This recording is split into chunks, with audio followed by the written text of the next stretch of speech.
আসসালামু আলাইকুম সবাইকে। এসএসসি 2026 কেমন আছো তোমরা সবাই? আশা করি সবাই ভালো আছো। তোমাদের অনেকের কাছ থেকেই ইংরেজি প্রথম পত্র এবং ইংরেজি দ্বিতীয় পত্রের উপরে সাজেশন দেওয়ার জন্য অনেক অনুরোধ পাচ্ছি। তারই উপর ভিত্তি করে আজকে তোমাদের ইংরেজি প্রথম পত্রের সিন প্যাসেজ এবং আনসিন প্যাসেজের উপরে একটি সাজেশন দেব, যে সাজেশনটা তোমরা যদি ফলো করো ইনশাল্লাহ সেখান থেকেই তোমরা 100% কমন পাবা। তোমাদের কিন্তু ইংরেজি প্রথম পত্র এবং ইংরেজি দ্বিতীয় পত্র ওভারঅল ইংরেজি বিষয় নিয়ে সবারই কিন্তু একটু দুশ্চিন্তা বেশি থাকে। সেজন্যই হয়তো তোমরা সবাই এই সাবজেক্টটার সাজেশনটা খুব দ্রুত দিতে বলেছ। তো আমি তোমাদের এই দুইটা সাবজেক্টের প্রত্যেকটা বিষয়কে আলাদা আলাদাভাবে তোমার সাজেশন দিব। কারণ সাজেশন মানেই তোমরা বুঝে থাকো শুধু যে কয়েকটা মানে জিনিসকে তোমাদের সুনির্দিষ্ট করে দেখিয়ে দাও যেখান থেকে তোমরা 100% কমন পাবে। সাজেশন বলতে শুধু এটা বোঝায় না, সাজেশন বলতে কিন্তু তোমার সেই সুনির্দিষ্ট কিছু বিষয়বস্তুকে দেখিয়ে দেওয়ার পাশাপাশি কিছু পরামর্শ, দিক নির্দেশনা, এই সব কিছু মিলিয়ে কিন্তু সাজেশন।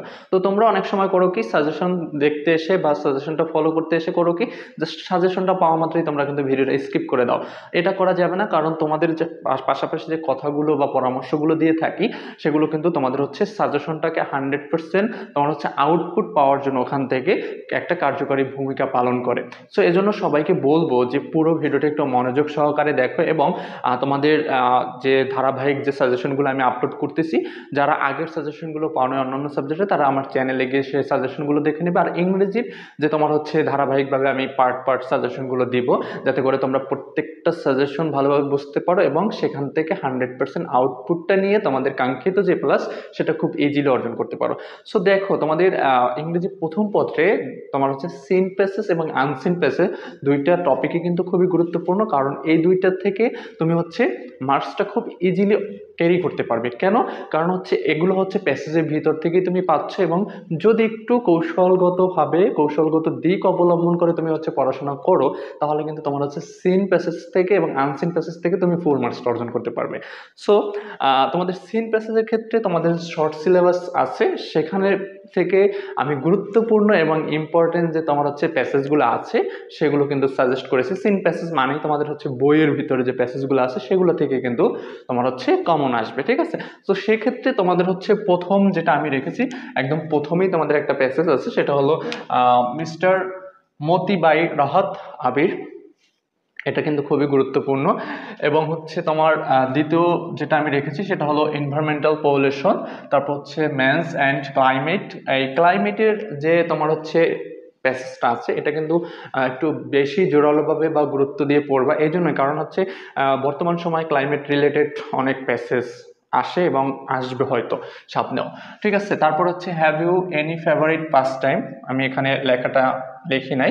তারপর change in pastime, change in pastime in Bangladesh. তারপর Nepal the land of Everest. তারপর দ্য মালদ্বীপস। তারপর আই হ্যাভ ড্রিমস। তারপর টু মাদার রিমেম্বার্ড। তারপর দ্য সায়েন্স অফ ডি। তারপর টাইম ইউ ওল্ড।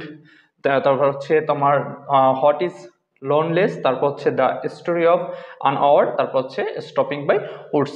সো এইখানে যে 15টা তোমাদের জন্য আমি সাজেস্ট করেছি, এখানে কিন্তু আমি জাস্ট একদম তোমাদের সূচিপত্রে দেখবা গেলেই কিন্তু এরকম পাইয়া যাবা, বা তোমার শুরুর যে মেইন থিমটুকু বা মেইন লেখাটুকু ওইটা কিন্তু আমি এখানে তুলে দিচ্ছি, ঠিক আছে? তো এটা তোমরা বইতে কিন্তু একটু জাস্ট সার্চ করলে, মেইন বইটা সার্চ করলে, সূচিপত্র সার্চ করলে তোমরা কিন্তু এই 15টা পেয়ে যাবে। এবং আশা করি এই 15টার বাইরে তোমাদের আসলে আর কোনো কিছু করার দরকার নেই। আমি সবাই অনেক করো যে স্যার মানে খুব কম চাও। আসলে একটা জিনিস কি, তোমার কমন পেতে হলে তোমাকে কিছু সুনির্দিষ্ট জিনিস আছে যেগুলো তুমি এড়াই যাইতে পারবে না, যেগুলো খুবই গুরুত্বপূর্ণ। সো সেগুলোকে তোমার অবশ্যই পড়তে হবে। সেক্ষেত্রে যদি 100% কমন চাও, যেখানে 1%ও তোমার গাফেলাতি বা সন্দেহ থাকবে না, সেজন্য তুমি তাহলে 15টা অবশ্যই তুমি পড়বে। এবং ইংরেজি এটা তো আসলে মুখস্থ করার বিষয় না, প্যাসেজগুলো আসলে মুখস্থ করার বিষয় না। তুমি জাস্ট যদি একটু বাংলা মিনিংটা ভালোভাবে তৈরি করতে জানো, এক্ষেত্রে তোমরা অবশ্যই ভোকাবুলারিগুলোকে একটু ভালোভাবে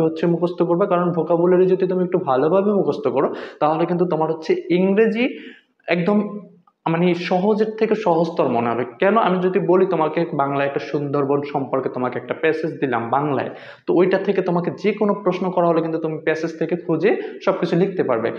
কেন? কারণ তুমি বাংলা ভাষাটা জানো। সেম ইংরেজি ভাষাটাও কিন্তু এরকম, এখানে কিন্তু কিছু ঘুরাই ফেরাই করা নাই।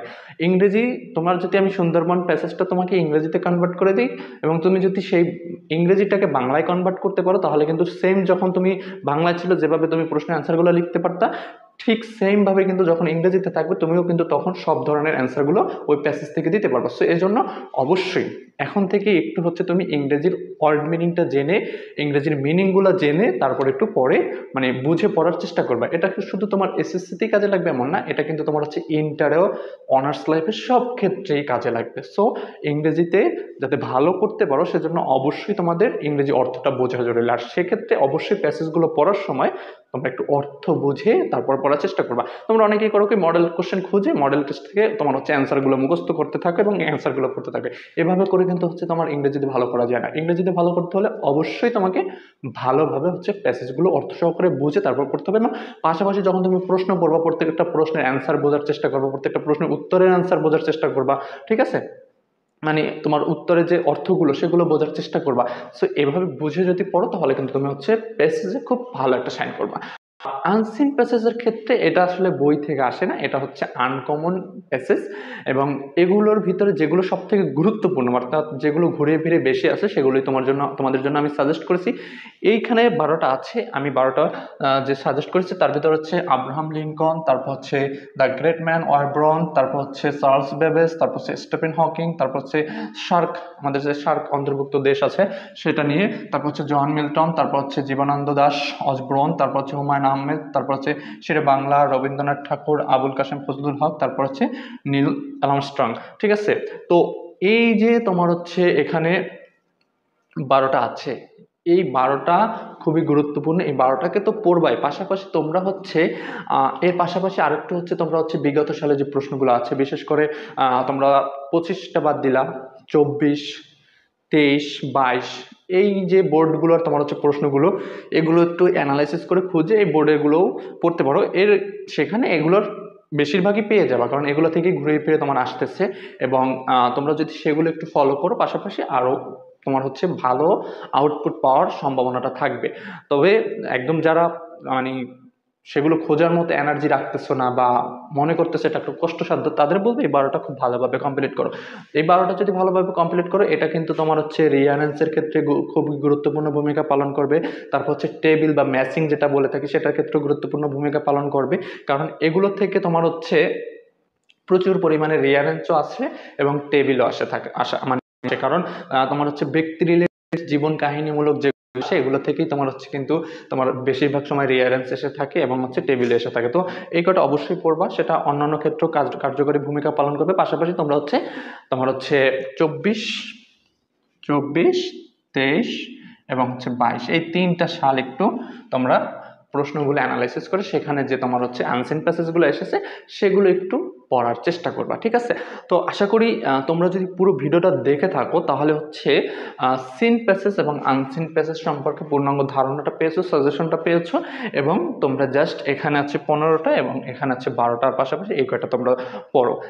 এর বাইরে আমি আশা করি তোমাদের পড়তে হবে না এবং এখান থেকে তোমরা 100% কমন পাবে। সবসময় একটা জিনিস মাথায় রাখবা, পড়ার ক্ষেত্রে কোনো জিনিসকে কম্প্রোমাইজ করা যাবে না। প্রত্যেকটা মার্কসই এক একটা A+-এর জন্য গুরুত্বপূর্ণ। সো আনসিন প্যাসেজ অবহেলা করবো, সিন প্যাসেজ অবহেলা করবো, এটা অবহেলা করবো না। তুমি প্রত্যেকটা বিষয় মানে প্রত্যেকটা সাবজেক্টের প্রত্যেকটা টপিক বলো, প্রত্যেকটা ক্ষুদ্র টপিক বলো, সব কিছুকেই তুমি গুরুত্ব দিয়ে পড়বা। এই জন্যই কারণ তোমার A+-এর জন্য প্রত্যেকটা মার্কসই গুরুত্বপূর্ণ এবং তোমার স্বপ্ন থাকতে হবে প্লাস 90+, 85+, এভাবে তোমার স্বপ্ন রাখতে হবে, তাহলেই হচ্ছে তুমি দিন শেষে একটা ভালো রেজাল্টের আশা করতে পারো। সো তোমাদের সকলের জন্য শুভকামনা রইল, দোয়া রইল এবং পরবর্তী যে সাজেশনগুলো আছে সেগুলো অতি দ্রুত হাতের নিকটে পাওয়ার জন্য অবশ্যই চ্যানেলটাকে সাবস্ক্রাইব করে রাখবে, কারণ সাবস্ক্রাইব করে রাখলে হয় কি তোমার হচ্ছে নোটিফিকেশনটা খুব দ্রুত তোমার কাছে চলে যাবে, ঠিক আছে? সো যারা যারা এখনো সাবস্ক্রাইব করো নাই তারা অবশ্যই চ্যানেলটাকে সাবস্ক্রাইব করে রাখবে আর এই সাজেশনটা দ্রুত ফলো করার ট্রাই করো। পরবর্তী যে তোমার হচ্ছে ইংলিশ ফার্স্ট পেপারে আরও যে বিষয়বস্তুগুলো আছে, ইংলিশ সেকেন্ড পেপারে যে বিষয়বস্তুগুলো আছে সেগুলো ধারাবাহিকভাবে তোমরা সাজেশন আকারে পেয়ে যাবে। সো আজকে পর্যন্তই, আল্লাহ হাফেজ।